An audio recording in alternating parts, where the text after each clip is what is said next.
Se você tem um notebook Avel ou já usou um, provavelmente você já sabe disso. Esses notebooks têm praticamente a mesma performance de um desktop. Só que a única maneira da gente ter uma máquina desse tamanho, conseguindo comparar com uma máquina desse tamanho, é sacrificar em algum ponto em favor da mobilidade e do tamanho. E hoje nós vamos resolver esse problema. Não, eu não falei de problema, entendeu? Eu falei que a gente... Não sei. Fez sentido?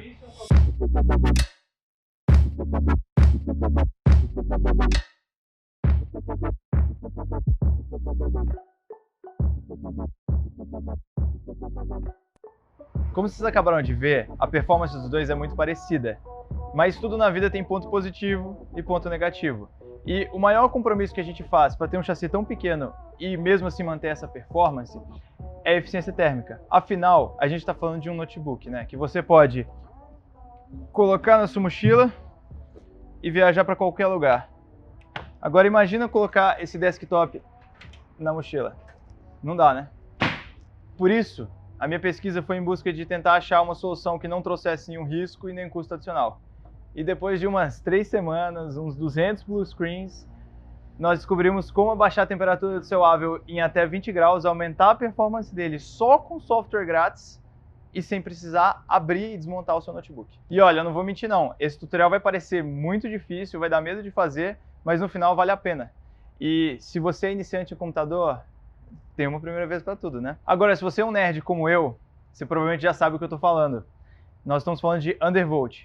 Undervolt é a prática de diminuir a voltagem do seu processador ou placa de vídeo, consequentemente a gente vai diminuir o consumo de energia dele e, mais importante, a temperatura. Tem vários jeitos da gente fazer o undervolt, mas aqui, nesse tutorial, a gente só vai abordar o que realmente traz um resultado de verdade. Então, de cara, a gente já descarta undervolt e overclock da GPU, que é a placa de vídeo.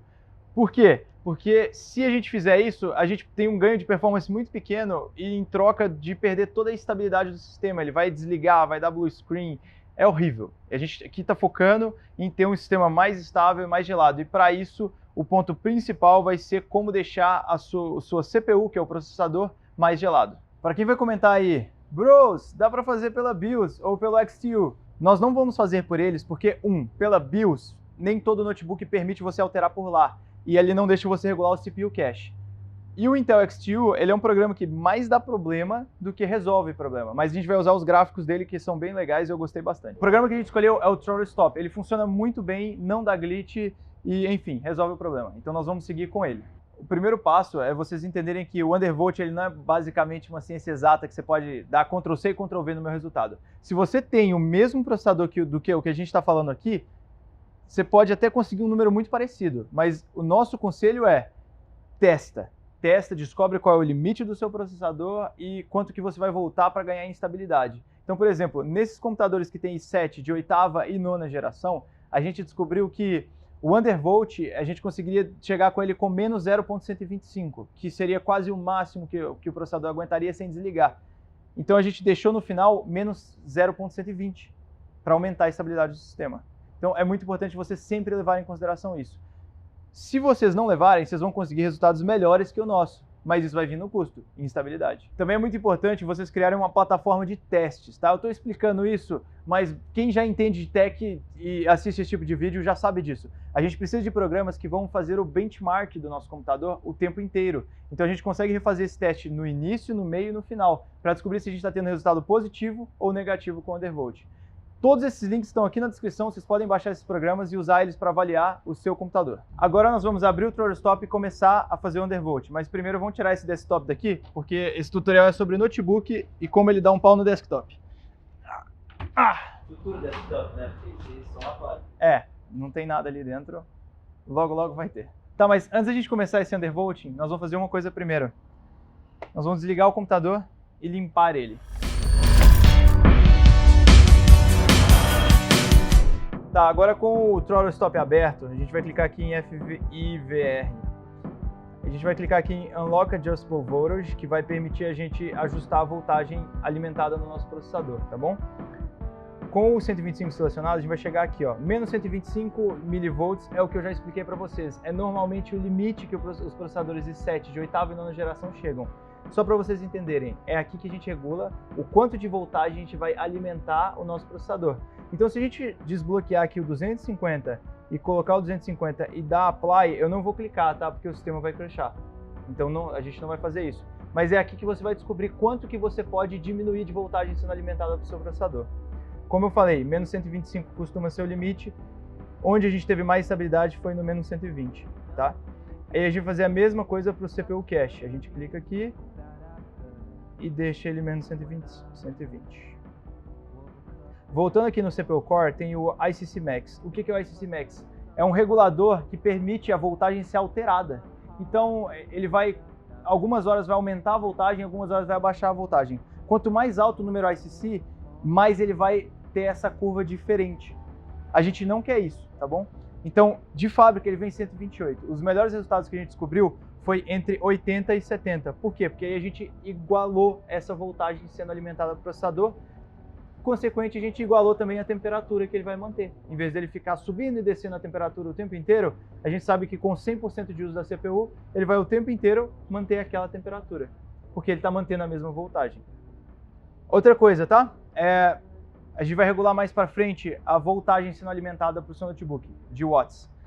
Se você aumentar o watts e o notebook não aumentar esse consumo em watts, é porque o seu ICC está muito baixo, aí você precisa vir e aumentar ele, tá bom? Então você volta aqui e aumenta ele. Outra coisa, a gente coloca Save Voltage Immediately e dá Apply, ok? Aí agora a gente vai desativar essa opção aqui, BD ProShot, que vai diminuir a quantidade de throttling que a gente vai ter no processador. E a gente vai ativar essa opção chamada Speed Shift. O Speed Shift é tipo o ICC, mas o que ele vai fazer é manter o clock do nosso processador, ele vai forçar ele lá sempre no mais alto que ele consegue chegar. Então, quanto mais baixo o número do Speed Shift, mais alto ele vai tentar forçar isso. Se a gente deixar 0, ele vai tentar forçar o mais alto o tempo inteiro. Eu deixei 0 algumas vezes, testei, a gente não teve tanta estabilidade, então eu voltei. Ele original é 128, eu tive um resultado muito bom em 100. A gente dá save aqui. Agora a gente vai para o TPL, que é o Turbo Power Limit. O que a gente vai fazer agora é regular a quantidade de watts que é alimentado o nosso processador. De cara, esse computador aqui, ele alimenta 45 watts quando o processador está sendo usado em 100%, e ele tem um turbo que eu costumo chamar de nitro, tá? Para ficar fácil a explicação, eu chamo ele de nitro. O nitro, ele dá 90 watts, mas é só por uma quantidade de segundos limitada, que aqui no caso é 56 segundos. Qual o problema disso? A gente está dobrando o horas de alimentado na CPU. E isso vai fazer o nosso computador dar thermal throttle. Isso é muito ruim. Então, o que a gente vai fazer aqui é aumentar o nosso turbo inicial, que ele vai manter o tempo inteiro quando tiver 100%, para 55. E abaixar, em vez de dobrar isso, a gente vai aumentar só 5 watts. Por quê? Porque eu descobri, fazendo todos esses testes, que em 55 a gente fica quase no limite de uma temperatura de até 85 graus. Então, se eu aumentar para 60, eu vou passar esses 85 graus e eu não quero passar. Então, o meu limite é 55. E 60 é caso a gente tenha alguma tarefa muito difícil de renderizar, ele vai abrir os 60 watts para o processador. Um problema que a gente teve aqui é que mesmo dando apply aqui, ok, e usando a CPU em 100%, ele não consumiu os 55 watts que eu queria que ele consumisse. Qual o problema? O ICC está muito baixo. Então a gente vai voltar aqui para o FIVR e aumentar o ICC, tá? Então por isso que nesse notebook aqui, eu deixei o ICC dele em 80. Então ele permitiu uma variação maior de voltagem e por causa disso permitiu ele consumir mais watts. Aí sim, ops, cliquei errado. Aí sim, ele vai conseguir consumir os 55 watts. Uma coisa muito importante vocês fazerem aqui é vocês aumentarem a wattage do seu CPU e descobrir se você aumentar 5, 10, 15 watts, quanto mais de performance você vai ganhar. Um programa que eu tive uma resposta muito boa foi o Cinebench, porque ele consegue usar 100% do seu processador e testar isso várias vezes, e várias vezes você tem um resultado muito bom. Então, por exemplo, eu fiz até uma coisa meio exagerada, eu coloquei aqui 100 e 130 no nitro. Então, ele vai dar overheat, ele vai bater os 95 graus, mas eu queria saber qual é o limite que esse processador consegue chegar em performance. Esquece temperatura. Dei apply aqui. Para ele conseguir consumir isso, eu tive que voltar aqui no meu ICC e voltar o ICC por original para 128. Aí ele consumiu o máximo. Ele não chegou a consumir os 100 watts, mas ele consumiu o máximo que ele dava conta antes de desligar o notebook. E aí eu descobri o resultado máximo desse processador. o que vocês vão descobrir é que não é tão acima do resultado seguro, então não vale a pena. Mas é muito importante você fazer esses testes e ir reduzindo a sua potência para saber, vale a pena eu ganhar 5 graus e perder 5% de performance? E na nossa opinião vale muito a pena, entendeu? Porque assim, no final das contas, do resultado estoque original do notebook, a gente teve um ganho de 5 a 10%, que é um ganho muito grande. Se você for pensar, o i7 de 8ª geração para o de 9ª, foi isso que ele teve de ganho. Então você tira essa diferença, se você tem um de 8ª, você tem uma performance agora de um de 9ª, só que você abaixa 15 graus na sua temperatura. E esse é o mais legal, porque o seu notebook ele vai durar muito mais por causa disso. Por que eu gastei 3 semanas do meu trabalho nisso aqui? Simplesmente alterando 5 watts, voltando 5 watts, analisando as curvas. Porque assim, para nós, ter um ganho de 10, 15% de performance faz muita diferença. Porque muitos notebooks nossos ficam renderizando às vezes 24 horas por dia, uma semana renderizando. Esses 15% em 24 horas são quase 3 horas. Em uma semana, vocês entenderam, né? Esses 10% de performance em 10 dias são um dia. Então é o seguinte, a gente queria ganhar esse um dia, foi muito importante pra gente. Mas o mais importante é, por causa dessa temperatura baixa, a gente vai diminuir a chance do nosso notebook no futuro ter um problema. Os benchmarks são muito bons, tá? Se você usar o Furmark, se você usar o IDA64, se você usar qualquer stress test, é muito bom para você regular a temperatura de começo, de início de fase, tá bom? Mas nós cometemos esse erro, tá? Eu programei todos os notebooks de acordo com os stress tests. E aí a temperatura, todos deles estavam batendo no máximo 80, 82 graus.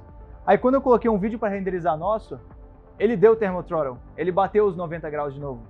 Então assim, é muito importante você usar o stress test, mas depois você vai preparar, pega um vídeo seu, pega a aplicação que você mais usa. No nosso caso aqui era Premiere e After Effects, a gente pegou um vídeo nosso completo, em vez de pegar e jogar uma imagem. Isso é uma coisa que, até assim, eu nunca gostei de tutorial na internet e me irritava um pouco, porque assim, eles pegam 3 imagens de uma câmera, colocam ali um adjustment layer e renderizam. E aí eles dão um resultado. Aí você fala, ganhou 3 segundos desses 30 segundos. E para 3 segundos na vida de ninguém é nada, entendeu? De ninguém. Não tem como você falar que 3 segundos importa. Então assim, o que a gente fez aqui, vocês vão ver nesse teste, a gente pegou uma timeline nossa real, de um vídeo nosso real que a gente renderizou para a Honda. Vocês podem assistir, ele também ele vai aparecer para vocês aqui. E é um vídeo muito pesado, ele é um vídeo inteiro em 4K que a gente resolveu fazer um experimento. O Bro 2 esqueceu de tirar do 4K a câmera. Então tudo que ele gravou.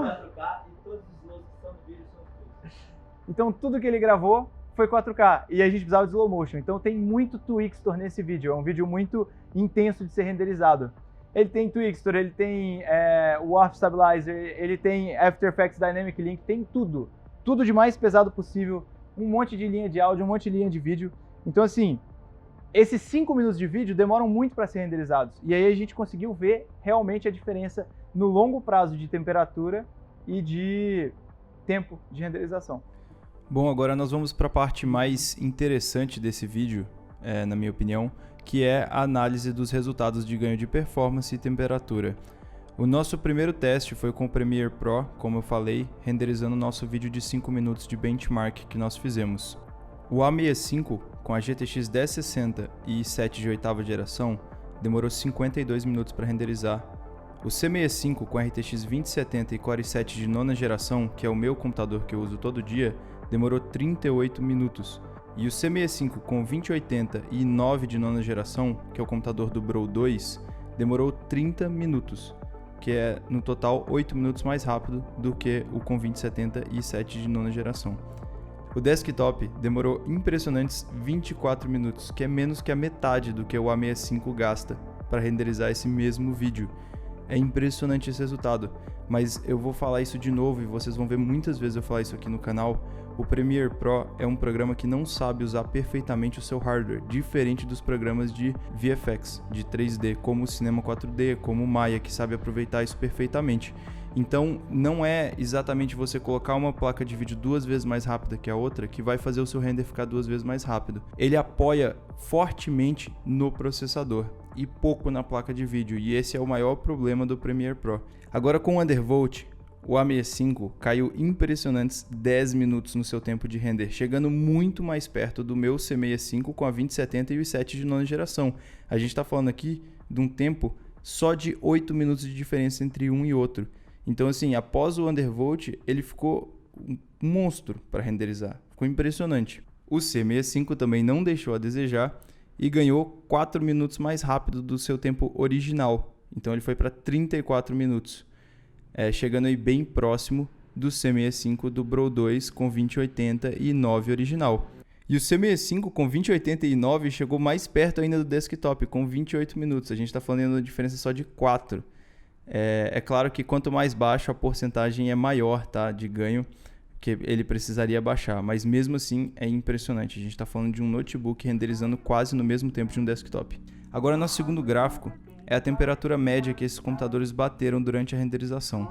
O A65 originalmente estava tendo uma temperatura média de 92 graus. O C65 com 2070 e 7 de nona geração, 88 graus de temperatura média. E o C65 com 2080 e 9 teve uma média de 87 graus. É importante falar que todos esses 3 notebooks, apesar dessas temperaturas médias, eles bateram diversas vezes mais de 95 graus e deram thermal throttle durante o render. Não foi uma vez, foram várias vezes. E aí o computador entrava o controle de thermal throttle, abaixava a voltagem e ele abaixava a temperatura e logo depois voltava a voltagem e ele batia 95 de novo. Por isso esses averages. Após o undervolt, o A65 foi para 82 graus de média, caiu 10 graus de novo. O C65 com 2070, após o undervolt, foi para 78 graus, 10 graus a menos. E o C65 com 2080 e 9 caiu para 73 graus. Galera, isso é bizarro. É tipo assim, são 14 graus de diferença. Outra coisa que é muito importante falar também é os chassis do C65 são chassis de 17 polegadas, enquanto o do A65 é um chassi de 15 polegadas. É por essa razão que a gente sempre recomenda às pessoas, quando podem, comprar o chassi maior de 17 polegadas da Avio. Por quê? Porque ele tem uma eficiência térmica muito melhor do que um de 15, que é mais fino e menor. E aí está provado nesse gráfico o que a gente sempre falou. Esse segundo teste a gente fez especial para quem assiste Abdallah Brothers e é gamer, tá? A gente joga bem pouco, mas esse vocês vão gostar. A gente fez um teste com COD Warzone, todas as configurações no máximo, Ray Tracing desligado em 1080p. O A65 com 1067 teve 56 FPS, quase ali dentro da margem de 60 FPS, que é o que todo gamer fala que é o mínimo aceitável. O C65 com 2070 e 7 de nona geração teve impressionantes 94 FPS. Já o C65 com 2080 e 9 teve 96 FPS, só 2 a mais. Essa diferença bizarra acontece porque é o seguinte, a 2070 Mobile do meu notebook é uma Max-P. Ela usa toda a performance e wattage disponível de uma placa mobile. Não existe RTX 2080 para notebook, que seria uma RTX 2080 Mobile Max-P. Todas elas são Max-Q, que elas usam menos wattage. Então a diferença entre a 2080 e a 2070 é muito menor quando você está falando de uma 2070 Max-P, que é Max Performance. Já o desktop teve 121 FPS. Olha, é muito pouca diferença. A gente está falando de uma placa mobile 2080 e uma placa mobile Max-P 2070. A gente está falando de 20 FPS de diferença. Mas espera, deixa eu mostrar o resultado do undervolt que vocês vão gostar mais ainda. Após o undervolt, o A65 foi para 62 FPS, então finalmente passamos essa barreira aí dos 60 FPS. Todos os gamers vão apreciar muito isso. Já o C65 com 2070 foi para incríveis 114 FPS, são 20 FPS a mais. A gente está quase chegando no desktop. Agora espera. E o C65 com a 2080 e 9 de nona geração foi para 119 FPS após o undervolt. A gente está falando só de 2 FPS de diferença para um desktop full size com uma RTX que consome 250 watts, gigantesca. É isso que eu estou falando para vocês. É essa performance que esses notebooks entregam, podendo colocar ele na sua mochila. Não dá para acreditar. Esses gráficos, depois que a gente faz o undervolt, é o que eu tenho falado cada vez mais. Não existe uso de desktop a não ser que seja para multi-GPU ou você não possa pagar para ter um notebook. Mas normalmente as pessoas compram o desktop achando que vai ser mais barato que montar um notebook, mas você tem que comprar a tela, teclado e o mouse. Todos esses que vão deixar mais caro o seu desktop e às vezes não entram na conta. O quanto esses notebooks evoluíram nessas últimas gerações é incrível. Agora imagina qual vai ser o resultado com as novas RTX 3000. Tá bom? Vamos para o próximo. O terceiro benchmark que a gente fez pelo Heaven com todas as configurações no máximo não vou nem perder muito tempo com ele, tá? Eu vou só explicar para vocês o que ele faz. Ele testa o bench da sua placa de vídeo e processador junto. Porém, ele não usa multi-core, ele usa single-core performance. E é por isso que vocês vão ver um resultado aqui muito pior do desktop e os notebooks vão bater o desktop. Porque a performance single-core de todos esses i7s e i9s de 8ª e 9ª geração é incrível, quanto a performance single-core de um Xeon de 14 cores é horrível. Então, por isso, a gente tem um notebook espancando o computador. Antes do Undervolt e depois do Undervolt, muito mais forte. Agora nós vamos para o Cinebench R20, que é um benchmark do Cinema 4D, e ele testa exclusivamente o poder de renderização multicore de um processador. Então aqui a gente não vai nem mencionar a placa de vídeo, o que faz diferença aqui é o processador. O A65 com i7 de 8ª geração teve 1.914 pontos. Já o C65 com i7 de 9ª geração teve 2.392 pontos. São 400, 500 pontos aí de diferença que a gente está falando entre a 8ª geração e a 9ª geração. Agora, o i9 de 9ª geração conseguiu incríveis 3.636 pontos no Cinebench. É 50% a mais que um i7 de 9ª geração. É muita diferença. E mais diferente ainda quando você mostra que um Xeon com 14 cores teve 3.700 pontos. Entendam, galera, esse Xeon na época era o processador para fazer render. Não tinha nada melhor que isso. É muito potente. E agora a gente tem um notebook quase chegando na mesma performance de processamento multicore de um Xeon de 14 cores, com só 8. Mas espera o Undervolt. Agora o A65 após o Undervolt bateu 2.300 pontos no Cinebench. Ou seja, aquela diferença de 24% entre o i7 de 8ª para o de 9ª geração, a gente tirou ela no Undervolting. Já o C65, com i7 de 9ª geração após o Undervolting, não deixou barato e foi para 2.600 pontos. Agora, não satisfeito com quase chegar na performance do desktop, o i9 de 9ª geração após o Undervolting teve 3.857 pontos. Ele passou o Xeon de 14 cores. Bizarro. Depois que a gente terminou tudo, a gente vai salvar aqui no ThrottleStop. O problema é que toda vez que a gente ligar o computador, a gente ia ter que abrir esse programa e lembrar de abrir ele, senão ele ia voltar com as configurações iniciais.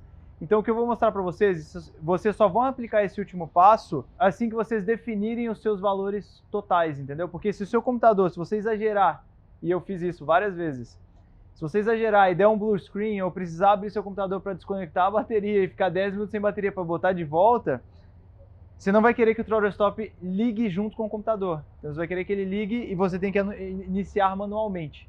Agora tá tudo certo, você descobriu os resultados, descobriu os números, a gente vai vir aqui em pesquisar e vai colocar agendador de tarefas, já apareceu. Vamos em criar tarefa básica. Vou nomear ela de ThrottleStop Start. Saiu tudo errado de novo, mas tudo bem. Avançar, colocar ao fazer logon, avançar e iniciar um programa, que é o que a gente quer fazer. Eu vou achar aqui onde o ThrottleStop está, já está aqui, seleciono o arquivo dele, avanço, abrir caixa de propriedades, eu vou marcar isso aqui e dar concluir. Aí agora eu vou vir em executar com privilégios mais altos, eu vou clicar aqui que a gente quer dar o privilégio mais alto para o ThrottleStop, e em condições, a gente vai desabilitar aqui, interromper se o computador passar a usar a bateria e iniciar a tarefa somente se o computador estiver ligado na rede elétrica. Por quê? Porque o que a gente está fazendo é diminuir a quantidade de watts que o CPU consome. Então, a gente quer que ele funcione tanto na tomada quanto na bateria. A gente vai dar OK aqui e pronto. Nossa tarefa está agendada. Toda vez que eu ligar o computador, automaticamente o ThrottleStop vai iniciar sozinho. Tá, e uma dica para vocês, tá? Esse stand aqui, ó, custa R$40 mais ou menos no Mercado Livre. É baratinho e ele vai levantar o seu notebook e diminuir a restrição de ar dele. Isso abaixa uns 3 a 5 graus, é muito, tá? E eu sei que tem muita gente que usa aquele stand que tem um fã embaixo, só que ele restringe o ar do notebook e nem sempre o fã fica na entrada de ar do notebook. Então a gente não gosta dele. Eu gosto desse aqui e todo mundo usa ele no estúdio. Agora uma coisa que a gente fazia muito era aqui no Power Settings, a gente ligava o Turbo Mode. O que é o Turbo Mode? É ligar 100% dos seus fãs. Isso vai baixar até uns 5 graus do seu notebook.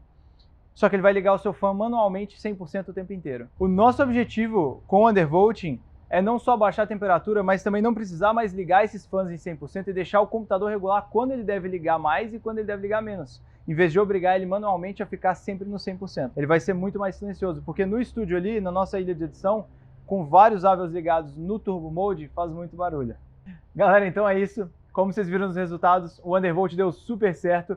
E, cara, eu achei muito massa, porque o notebook nosso mais barato e o mais antigo do estúdio foi o que teve a melhor performance, mas manteve ele 15 graus de ganho de temperatura para todos. De novo, como eu falei, é muito difícil, dá medo de fazer. Seu computador vai desligar, ele vai dar blue screen quando você estiver testando esses limites, mas vale muito a pena.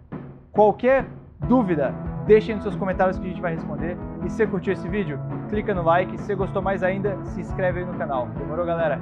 Até a próxima. A gente prepara, eu prometo, um tutorial mais fácil da próxima vez.